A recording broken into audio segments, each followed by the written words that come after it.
Muy buenos días, un saludo a los organizadores de este evento, a los panelistas que nos acompañan en esta jornada, a la presentadora, moderadora, excelente moderación, gracias por esta tarea y por supuesto toda la audiencia que está conectada por esta plataforma y con los cuales vamos a compartir la experiencia salvadoreña en elecciones en tiempos del COVID. Creo que la convocatoria no era más oportuna porque en el continente se han celebrado una cantidad de elecciones durante el periodo de la pandemia.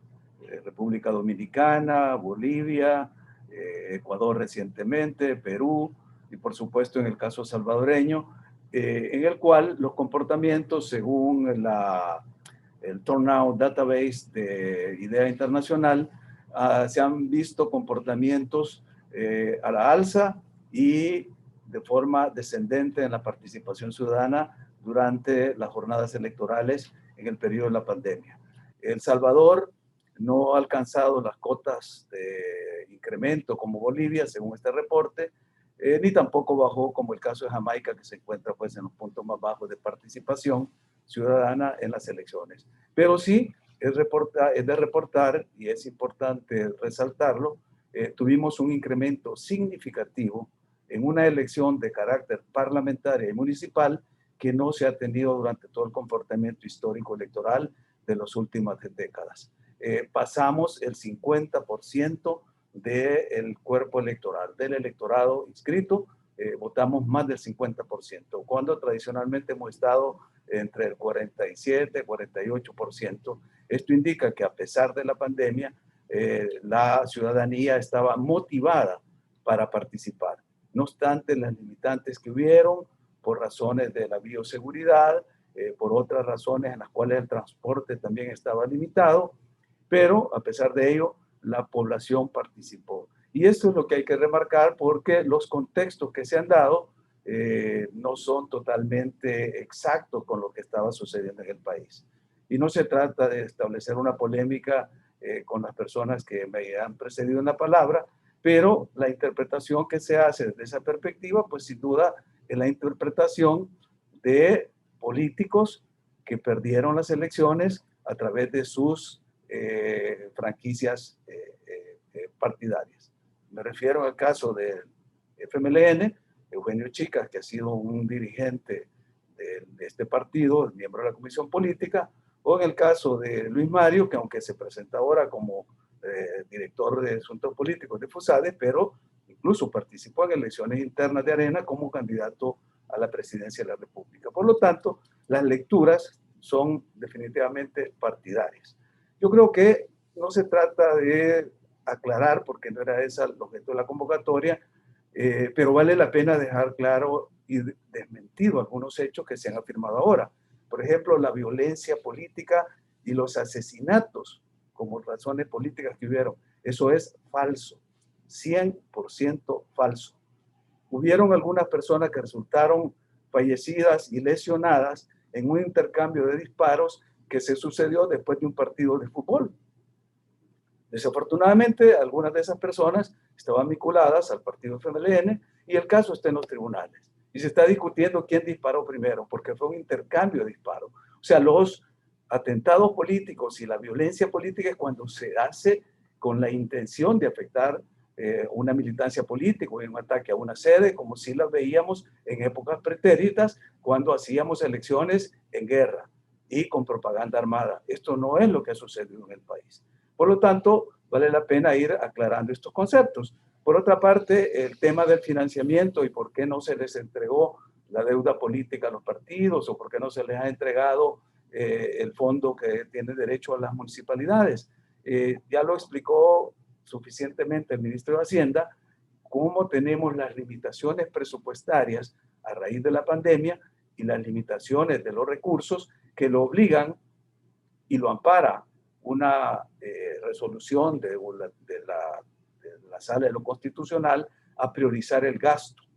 Y en momentos como los que estábamos viviendo en la pandemia, era mucho más importante y más prioritario atender las demandas de salud de la población y no atender las razones que presentaban los alcaldes para recibir ese financiamiento, que al final quedó demostrado que lo que necesitaban era para invertirlo en la campaña política.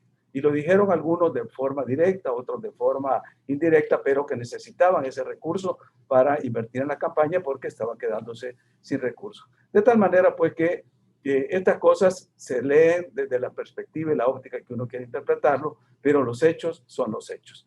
Y para no continuar en eso y movernos al tema que nos ocupa, yo diría que sí vale la pena tratar de entender cómo en unas condiciones de COVID-19 los salvadoreños salimos a votar de manera masiva, en una situación en la cual ya se venía anunciando por varios analistas, no solo nacionales, sino internacionales. Recuerdo el artículo en el diario El País de Daniel Innerarity, que se llamó Las democracias irritadas, que se estaban dando estos procesos de conflictividad en la región, sobre todo en Chile, luego desembocó en Bolivia, y venía ese descontento que ha sido ya sistemático desde los periodos de las transiciones a la democracia, de los años 70, 80, Latinobarómetro ha venido reportando la insatisfacción de la ciudadanía con las ofertas y los resultados y los logros que la democracia ha podido proveer a la ciudadanía. Y eso ha generado que haya incluso dentro del Latinobarómetro constantemente reportado una falta de confianza y de credibilidad en los órganos selectivos como los congresos o en los instrumentos de la democracia que son los partidos políticos. Eso no se ha sabido entender, ni leer, ni interpretar en clave democrática en sociedades como las salvadoreñas. Y por eso hemos visto que surgieron los fenómenos de los outsiders en la época de los 90 y últimamente en la crisis que han tenido los sistemas de partidos políticos, empezamos a ver cómo en Francia, Emmanuel Macron, con su movimiento en marcha, logra derrotar a los dos pilares de la democracia de la Quinta República Francesa, los republicanos y los socialistas, y en un año organiza su movimiento en marcha y derrota a estos partidos. Vemos en México un movimiento llamado Morena, que igual sale triunfador frente a las fuerzas tradicionales del PRI, del PAN. Vemos incluso en Estados Unidos como una fuerza interna del Partido Republicano logra derrotar las formas tradicionales y aparece un liderazgo totalmente distinto. Lo mismo en Brasil. Pues si El Salvador no fue ajeno a eso. Se estaba agotando un periodo de 30 años que duró la posguerra, en la cual los dos partidos del sistema que se había configurado de un bipartidismo que jugaban a este juego suma cero, como lo decía Eugenio, cuando Arena gobernaba, el Frente se dedicaba a boicotearlo, cuando el Frente gobernó, Arena lo boicoteaba y en ese juego todos perdíamos. El pueblo se dio cuenta, se enteró y decidió hacer el cambio. Y eso se llevó a cabo y se anunció en las elecciones legislativas de 2018, cuando se mandó un mensaje de parte del entonces, que todavía no era ni candidato, era alcalde de San Salvador, el señor Nayib Bukele, desautorizando esa participación de lo que él llamaba la partidocracia o la vieja política. Y por eso en la gráfica que presentaba Luis Mario aparecía en el 2018 una cantidad enorme de votos nulos porque la gente le hizo caso al presidente. Él lo iba en la papeleta, pero dijo, anulen los votos. Y la gente lo escuchó. En el 2019, que él, a pesar de todos los obstáculos que se pusieron, porque eso tampoco no se cuenta en esta historia, que se le negaron todas las posibilidades de participar en su propio partido político que estaba recién creado, que era Nuevas Ideas. Cuando logró inscribirse en un partido que se llamó Cambio Democrático, la Sala de lo Constitucional fue a sacar un viejo proceso que tenía archivado 3 años y ordenó que se cancelara ese partido. Y el Tribunal Supremo Electoral de la época canceló al partido Cambio Democrático para que el presidente no pudiera participar. Estos funcionarios están ya denunciados en la Fiscalía General de la República por prevaricato, tanto los magistrados de la Sala de lo Constitucional como los magistrados del Tribunal Supremo Electoral que dieron ese fallo para impedir que el presidente Bukele pudiera participar en las elecciones. Y tuvo procesos en la Fiscalía, Tribunal de Ética, en la sección de probidad, los medios, por supuesto, tradicionales en contra de él, porque una de las cosas que él anunció y que espero que se logre en esta nueva legislatura es que paguen impuestos los grandes periódicos que se han construido fortunas evadiendo el pago de impuestos. Y él lo anunció que los iba a pagar impuestos. Entonces, desde ahí la reacción y otras instituciones que pasan con la franquicia de ser non-profit, de ser sin fines de lucro, y han hecho negocios multimillonarios, incluso se han llevado a paraísos fiscales. Es decir, frente a ese status quo es que el pueblo entendió el llamado del presidente Bukele y le dio el triunfo en el 2019.